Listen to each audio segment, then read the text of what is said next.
Эмгүү эмчилгээний шалгарсан аргыг 60 хоногт эзэмших ховрхон боломжийг танд олгож байна. Уламжлалт ангаах ухааны мэдвэл зохих арга техникийг онол практик дээр үндэслэж сурахаас гадна 16 наснаас дээш бүх насныхан суралцах боломжтой.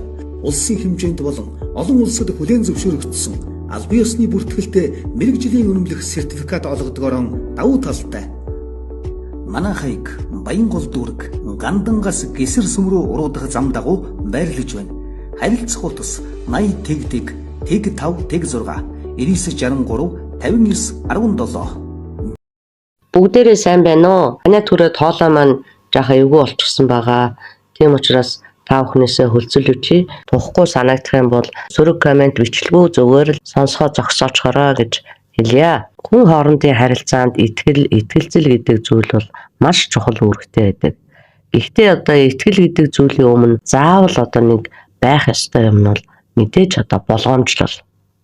Хүн болгонд болгоомжлох зэрэг байгаа. Тиймээс аливаа хүнтэй нөхөрлөхийн өмнө, аливаа юмыг шийдэхийн өмнө, ер нь ямар нэг асуудлыг эхлүүлэхээ өмнө заавал одоо лавлаж эргэцүүлж үзэх хэрэгтэй. Ер нь бол болгоомжлол гэдэг нь бол муу санаа гэж хэлэхээсээ илүү эрүүл харилцааны нэг хэлбэр юм л да. Гэтэл одоо ямар ч болгоомж сэрэмжгүйгээр зүгээр л одоо нүдэн аниастай юм шиг харанхуй сохроор итгэнэ гэдэг нь бол ямар одоо аюул эрсдэлд оруулж болох тухай энэ хэрэгт өгүүлэх юм. Энэтхэгийн радиош мужид энэ хэрэг болсон. Торго бүс барааны салбартаа нэлээд амжилттай яваа бизнесмен Маниш Кодиан өөрийн эхнэр болон 2 хүү нэг охиныхоо хамт амьдардаг байсан. 2023 оны 10 дугаар сарын 30-ны даваа гарагийг хүртэл тэдний гэр бүл дор бүртээ одоо ажил алба хичээл сургуультай явцгаагаад амар тайван амьдардаг байсан. Гэтэл харин тэр өдөр түүний 16 настай баг хүү Кушагра Кодиан өглөө сургуульд яваад өдөр гэртээ ирчгээд дараа нь өөрийн нэмэлтээр хичээлдэг байсан төлбөртэй сургалтандаа явсан. Энэхүү сургалт нь бол яг математик юм уу, хим физик ч юм уу гэдэг нь бол мэдэхгүй. Шинжлэх ухааны аль чиглэлээр одоо ямар нэмэлт төлбөртэй сургалтанд явдаг байсан тухайд нь бол дуртайгүй юм байлээ. Тэгээ ер нь бол Кушагра хүү 7 хоногийн даваа гараг болгонд энэхүү сургалтандаа яваад орой 7 цагт гэртээ ирдэг байсан. Гэвч тэр хүү одоо 10 дугаар сарын 30-ны өдөр 7 цаг аль хэдийн өнгөрчөөд байхад бол гэртээ ирэхгүй байсан болохоор ээжийнхээ санаа бол маш их зовж эхэлсэн. Магадгүй одоо их хүний зүүн совингоор ямар нэгэн болж гэдгийг мэдэрсэн ч юм уу, ямар ч байсан нилээд санаа зовоод хүүрүүгээ дахин залгасан боловч утас нь унтраастай гэсэн. Тийм учраас одоо маш ихээр төгшөөд тухайн сургалтын багш руу залгаж асуухад бол сургалт тараад гэрлүүг явсаа л гэж хэлсэн. Хүүгийнхээ найзууд руу ч бас залгаж асуусан ч мөн л түүнийг хаашаа явсныг бол мэдэх хүн байсангүй. Сандарсан ээж нь ажил дээр байсан нөхөр Маниш руугаа залгаад одоо хүүгээ ирэхгүй байгаа тухайд хэлэхэд нөхөр нь бол хүү маань магадгүй замын төвжрэлд саатаад утасныхын цэнийг дууссан байж магадгүй. Тийм учраас тайван байж хэсэг харзнах хэрэгтэй. Удахгүй хүрээд ирэх баха гэж эхнэрийнхээ сэтгэлийг бол тайвшруулахыг оролдсон. Аавтаа ярьснаас хойш дахиад 1 цаг өнгөрсөн боловч Кодиа гэртээ ирэхгүй л байлаа. Ах эгч нар нь ч бас сандарч дүүрүүгээ залгасаар байсан боловч утас нь холбогдохгүй хэвээрээ. Тэр үед тэдний цонх нь онгорхой байсан бөгөөд санамсаргүй хартал цонхоор нь шийдсэн бололтой нэг захидал маягийн ихвэстэй цаас шалан дээр нь унчихсан байсан. Үүнийг хараад тэд хаанаас юун цаас унаад ирөө гэж гайхаад дэлгээд үтсэн чинь дээр нь одоо ямар нэг зүйл биччихсэн 2 хуудас байсан. Захидал бүхий хуудсыг нээгээд бол маш их цочирдсон. Эхнийх нь нүүрэнд болохоор би танаа гэр бүлийн амгалан тайван байдлыг алдагдуулахыг хүсэхгүй байна. Гэвч одоо миний хийсэн мөнгийг миний хийсэн цагт ямар нэг асуудалгүй авчирч өгөх юм бол бид хүүгээ чинь тэр даруй суллан та нарт хүрэх болно гэдгийг Аллах хабарын нэрээр тангаргалъя. Хүүгийн чинь гар утас болон машин City Club зочдлуудлын өмнө байгаа. Танаа гэрт очиж та бүхнийг хороохыг хүсэхгүй байгаа учраас би энэ алхмыг сонголоо. Сандрах хэрэггүй Аллахад итгэрэй гэж бичсэн байв. За тэгээ 2 дахь нүүрэнд нь болохоор та бүхэн энэ тухай цагдаад мэддэхгүй байх хэрэгтэй. Би мөнгө авсны дараа хүүгээ чинь гэрлүүн явуулна. Кушаграг алга болсон тухай ах トゥ хамаатан саданчинч мэдэх ёсгүй. Хэрвээ тэд нар мэдэж суурах юм бол цаашид юу болохыг мэдж байгаа үстэй. Миний шаардаж байгаа 5 сая энтхэг рупи мөн $6,000 Coca-Cola-гийн уулзвар дээр шөнийн 2 цагт авчраарай. Би мөнгийг хүлээж авснаас хойш 1 цагийн дараа танаа хүүг гэртээ очисон байх болно гэж бичсэн байв. Аав Маниш болон түүний гэр бүлийнхэн хүн яагаад өдөө болтол гэртээ ирэхгүй утас нь холбогдохгүй байсны учрыг сая ойлгоод маш их цочирдож айсан. Тэгээ одоо хүүгийн хулгайсан хулгайчаас айсандаа тэд энэ тухай хүнд ч хэлж чадахгүй байсан бөгөөд түүний хэлсэн рупий нь бол тэднэрт байсан боловч $6,000 нь бол байхгүй учраас тэрхүү $6,000 бол хаа нэгтэй газраас олох хэрэгтэй байсан. Тэгээд тэд нар бодсон байна л да. Хэрвээ одоо энэ хүү мөнгөний төлсөн ч гэсэн хүүгийн хэрвээ амьд мэнд эргүүлж өгөхгүй байх юм бол яах вэ гэдэг асуудал бол тэднийг бол хамгийн ихээр айлгаж байсан. Хэлсэн мөнгийг нь төлсөн ч гэсэн хүүхдийн амь насыг хохироосон явдал бишгүй гардаг талаар сонсч байсан болохоор хоорондоо сайтар ярилцаж бодож үзсний эцэст ерөөсөө цагдаад мэдэгдэх хэрэгтэй маа гэж шийдээд цагдаад хандсан байдаг. 20 цаг 1 минутанд тэрхүү загтлыг гэрийнхэн цонхоор шидэгдсэн байсан бөгөөд тэд нар 21 цаг гэхэд цагдаад мэдэгдсэн байна. 30 минутын дараа буюу 21 цаг 30 минут гэхэд орон нутгийн цагдаагийн шуурхай алба тэдний гэрт ирсэн бөгөөд Лакнау хотын цагдаагийн офицерууд Манишийн гэрт ирсэн нөгөөх загтлын хуудсуудыг шалгаж гэр бүлийн гишүүдээс асууж тодруулах зүйлээ асууж тодруулсны дараа нүрдэн байцаах ажиллагаагаа эхлүүлсэн. Кушаграгийн гэр бүлийн амьдардаг байрны хамгаалтын ажилтныг байцаахад тэрхүү хамгаалтын ажилтан хэлэхдээ 19 цаг 04 минутын үед мопед унсан нэг хүн ирээд Кушаграгийн гэрт энэ захиаг оруулаад өгөөч гэж гуугаад нэг цаас өгсөн. Тэгэхэд нь бол би та өөрөө энэ захиагаа эзэнд нь оруулаад өгч болно гэж хэлэхэд бол захиаг тэдний гэрт оруулж өгөхийг бол тулгаж шаардсан. Мопед унсан хүн камерын бичлэгт өртөхгүй тулд толгойдоо каск өмсөж нүрээ альчуураар халгалсан байв. Мопедын дугаарын уртлын орны тоонуудыг хар будгаар буутсан байсан бөгөөд энэ нь бол тухайн хамгаалагчид маш хачирхалтай санагдаж байсан. Тиймээс хамгаалагч арын дугаарыг нь цээжилж авч үлдчихлээ. Ингээд түүнийг хөдөлж явангууд араас нь гарч мопедын арын дугаарыг харах гэтэл альчуураар тарилсан байхыг бас анзаарсан. Хэдийгээр одоо түүнийг харж анзаарч чадсан ч гэсэн мопед маш хурдан хөдөлсөн учраас утсаараа зургийг авч амжаагүй гэдгийг хэлжээ. Гэсэн ч одоо хагас дутуу 78 ED 2204 гэсэн дугаарыг нь бол цээжилж үлдснээр хамгаалагч цагдаа нарт хэлсэн бөгөөд мопедыг харах юм бол би таньнаа гэж баталж байлаа. За ингээд энэ дугаараар нь хөөсөр байгаад Рачита гэдэг эмэгтэйгийн эзэмшилд байдгийг нь бол тогтоож чадсан байна. Рачита гэдэг энэ нэрийг сонсоод Кушаграгийн гэр бүлийнхэн бол маш их цочирдсон. Учир нь тэд нар бүгдээрээ Рачита гэх эмэгтэйг таньдаг байж л дээ.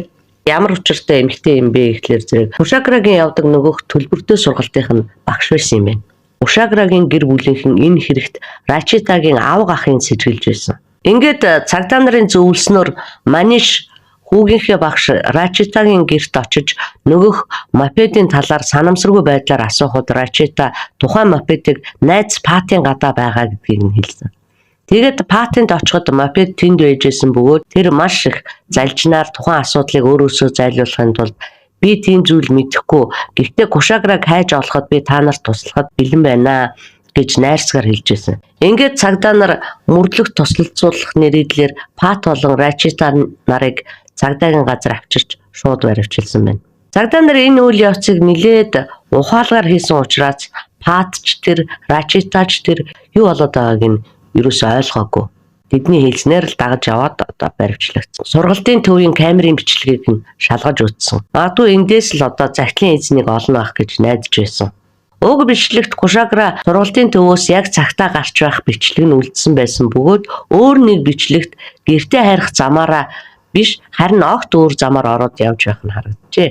Хэргийн учрыг олохын тулд байцаалт явуулж эхэлсэн бөгөөд тэд асуултыг аль болохоор өөрсдөөсөө булзааруулж хэрэгт огт хамааралгүй зүйлүүдийг ам уралдан ярьж байсан. Тийм учраас цагдаа нар бол тэднийг салгаад тус тусад нь өрөөнд оруулж байцаасан. Нэг нэгээр нь байцаах үед бол Рачита улааж хэргийн талаарх үннийг шууд цагдаа нарт хэлж хэрэгээ хүлээсэн байна. Рачита бол Патаас хамааралтай байдаг гэдгээ бол тэр үед хэлсэн байна. Рачита аав ээжтэйгээ хамт амьдардаг байсан бөгөөд ээжигээ нас барсны дараа аавтайгаа хамт энд нүүж ирсэн. Түүнээс хойш них удалгүй аав нь ч мөн нас барсан учраас ганцаараа үлдсэн бүсгүй Патын нэг өрөг түрээсэлж амьдардаг байсан юм байна. Ингэж танилцаж найзууд болсон бөгөөд удалгүй тэдний одоо найз нөхдийн харилцаа нь хайр сэтгэл болон хувирж гэрлэхээр шийдсэн гинэ. Гэвч тэдэнд бол гэрлэх хэмжээний мөнгө хөрөнгө юу ч байсангүй. Пат бол мөрөөдөө тоглоом маш их тоглодог. Тийм учраас мөрийн их хэмжээний бооцоо алдаж өрөнд унчихсан залуу ижилтэй. Найз залууга өрнөөс гаргаж мөн бал сараа тэмдэглэхийн тулд Рачита Кушаград төлбөртэй хичээл заадаг болсон юм байна. Үүдэн багшлах замаар тэдний гэр бүлийнхэнтэй маш дотн харилцаа тогтоож итгэлийг олж чадсан. Кушаграгийн гэр бүлийнхэн ч гэсэн Рачитаг өөрийн гэр бүлийн гишүүн гэж үздэг болсон бөгөөд сургалтын хугацаа дуусаж амралт нь эхэлчихсэн байсан ч гэсэн Рачита бол тэдний гэрт дуртай цагтаа зочилж очдог байсан гинэ. Тус хэрэг болохоос 2 жилийн өмнөөс Рачита хүүд багшиж эхэлсэн байдаг. Нэг ясандаа 2 жилийн хугацаанд харилцан итгэлцэж байсан хэрэг л дээ. Энэ явдлаас мөн 2 сарын өмнө Кушагра хүү 16 нас хүрч төрсөн өдрөө тэмдэглэсэн бөгөөд тэр үдшилэг дээр Рачита өөрийн найз залуу Патига дагуулж очсон юм байна. Ер нь бол ийм л дотн холбоотой багштай байж. Алдартай бизнесмений хүүгийнхэн төрсөн өдөр бол маш их өргөн дэлгэр болж олон ч хүн зочлоо очсон. Энэ одоо сүр жавхлантай үдшилэгт очсныхаа дараа гэртээ ирсэн хойно Патад бохир залжин санаа төрсөн бөгөөд энийгээ бол найз бүсгүүдэд илэн далангүй хэлж хурдан хугацаанд их мөнгөтэй болох найдвартай арга гэж найз эмэгтэйгээ ятгах чадсан байна. Тэг нэг шөнийн дотор төрсөн энэ санаагаа хэрэгжүүлэхийн тулд тэд бол 2 сарын турш төлөвлөгөөгөө зохиож боловсруулсаар ажил хэрэг болгосон энэ байж л дээ. Ер нь тэгээд хялбар мөнгө олохыг хүссэн хүний одоо яарсан шийдвэр нь дээдэргүй сохорсон төөрөгдөл байдаг нь бол гарцаагүй үнэ. Хялбар худалдаа төөрөгдсөн тэд бол хэрэг болохоос өмнө машины үзэсгэлэн худалдаан дээр очиод үнэтэй машин захиалсан гэж байгаа. Тус үзэсгэлэн худалдааны менежертэй танилцаад тун удахгүй одоо хэдхэн хоногийн дараа ирж захиалсан машинаа авнаа гэж бүр тохиролцсон байсан. Тэгээд ч зогсохгүй тэр хоёр бол бал сарын маш тансаг төлөвлөгөө хүртэл гаргачихсан байсан. Энэ бүхнээс үзэхэд бол өөрсдийнхөө төлөвлөж байгаа хэргийг маш амжилттай төгснө гэдэгт бол тэд нар бүр итгэжсэн байсныг бол харуулж байгаа биз. Үнэгүй юм одоо хулганы хавханд л байдаг гэдгийг мэддэггүй хүмүүс одоо яаж нэг нь багшлаад нөгөө мөрөөдөө тоглож чадчихсан болоо гэж бол гайхмар санагдаж байгаа. Мөрөөдөө тоглоом гэдэг чинь тооцоол байгаа шүү дээ. Тэгээд энэ хэрэгт оролцсон бас нэг хүн нь бол Кушаграгийн гэрт захидал хүргэж өгсөн Ариан Гупта гэдэг хүн байсан. Тэр бол бас л одоо нөгөө хувилдагчтэй нэг. Кушагра хүү бол Ариан Гуптаг багшийнхаа найз гэдгийг нь мэддэг байсан бөгөөд гэрлүүгээ явах замаараа өөрийг нь гэрийнх нь гадаа буулгаад өгөөч гэж гуйхт нь бол Кушагра түүний гуйлтыг зөвшөөрч гэрийнх нь гадаа буулгасан. Гэтэл Ариан түнд бол гэрлүү нь хамт орж нөхөтөө ундаа уухыг санал болгож янз бүрээр ятгаж гуйсны эцэст бол арай хийж байшинд оруулж чадсан юм байна. Түүнийг ороход бол гудас тавьсан дэлгүүрийн арын жижигхэн өрөө байсан бөгөөд гадаах камерын бичлэгт тэр хоёрыг дэлгүүр рүү орж байгаа нь бол бичигдэж үлдсэн байна. Үүнээс хэсэг хугацааны дараа Пат тэдний хойноос орж байгаа нь бас харагддаг. Пат өрөөнд орж ирмэгц Кушаграгийн аманд нь давууж ихэж хөл гарыг нь хүлсэн гэдгээ хэлсэн байна. Тийм учраас цагдаа нар хүүг яаралтай суллахаар Кушаграгийн байгаа газар буюу дэлгүүрийн өрөөний цоочтой хаалгыг арай хийж ивдээд орсон. Тэднийг ороход бол хүүгийн гар хөлийг нь хүлж аманд нь алчуурч гисэн хэвээр хоолойг нь олсоор дүүжлэн амийн одоо аль хэдийн хөнөөж өгсөн байсан. Ингэж одоо өөрийг нь гэр бүлийн гишүүнэ гэж хүндэлдэг гэр бүлийг хүн ёсоор хариу хүндлэхийн оронд зүгээр л одоо сургалтын төлбөрийн мөнгө гэж хардаг байсан багш нь гинэт баяж хүсэлтэд хөтлөгдөж хөөхий одоо 16 настай хүүгийнх нь амь насыг өгсөн хувилдаж хөнөөсөн байлаа. Эхэндээ энэ хэргийг цагдаа нар хайрын гурвалжин гэж үцгийг оролцсон байна. 26 настай Пат өөрийн найз эмэгтэйгээ 16 настай залуу шавьтай нь хардаж атаархсан та энэ хэргийг үйлцэн гэдэг таамаглал гаргаж ирэхийг оролдож байна. Гэвч одоо ямар ч талаар 16 настай Кушагра болон Рачита хоёрын дунд хайр сэтгэлийн өчүүхэн шинж тэмдэг улмөр байсангүй. Тэднийг хоорондоо холбоогүй байсан талаар хангалттай нотлохоо гарч ирсэн. Цаг хугацаанд олдсон энэхүү үнэн талигач Кушагра хүүг нэр хүндгүй гутамшигт цуурхлын золиос болж үлдэхээс цаг тухайд нь аварч чадсан. Хэрэг багштайгаа холбоогүй гэдэг нь цагаа олж илрээгүй байсан бол энтгэх шиг мунхарсан боловсралгүй ард түмэнтэй улсад бол хөөрхий эцэг их ах дүүс нь бол амьд явхад ч бэрх болж үлдэх байсан баг л да. Хүүг хулгайлсан хэрэгтнүүд зөвхөн хүүгийн арга гэрээс мөнгө салгахын тулд л одоо ийм төлөвлөгөөг боловсруулсан юм бол заавалчгүй одоо хүүгийн амь насыг хөнөөх ямар хэрэгтэй байсан юм бол? Яагаад заавал алах хэрэгтэй гэж бодсон юм бол? Энэ нь одоо сонсогч та бүхнийг ч гэсэн гайхахад өргөж байгаа байх л да. Гэхдээ сэтгэлгүй муухай хүмүүсийн хувьд бол маш амархан тайлал юм. Тэд эцэг эхээс нь авах ёстой мөнгөө авсны дараа хүүг суллаа гэж бодоход гушаагаараа тэднийг таньдаг байсан учраас маш хурдан илчлэгдэнэ. Тиймээс одоо бал сараа тэмдэглэж жаргах замдаа хүрэлгүй баригдана гэдэг нь тодорхой учраас хүүгийн амь насыг иймхэн шалтгаанаар золиосонд гаргасан баг. 3 яллагдагчийг шоронд хорогдож байхад хүүгийн гэр бүлийнхэн тэдэнд цаазаар авах ял өгөхийг шаардаж байлаа. Хүүгээ харамсалтайгаар алдаж сэтгэлээр цөхөрсөн ээж нь тэдний одоо хоригдох ялыг бол хүлээн зөвшөөрч хизээж чадахгүй байсан мэдээж.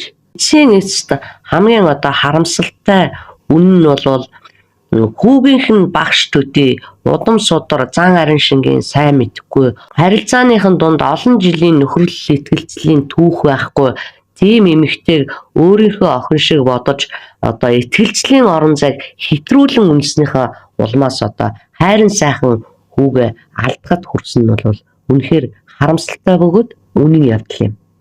2 жил бийсээ мэддэг хүмүүс битгий хэл 20-30 жил нэг догооноос хойллож нэмхэн хүнжлөө хуваасан хүмүүс хүртэл ямархан одоо хорон санаа өөрлөж байдгийг өдийн насал төдий олныг сонсож дуулсан хүмүүс ухаарч болгоомжлоог нь бол үнэхээр одоо харамсалтай.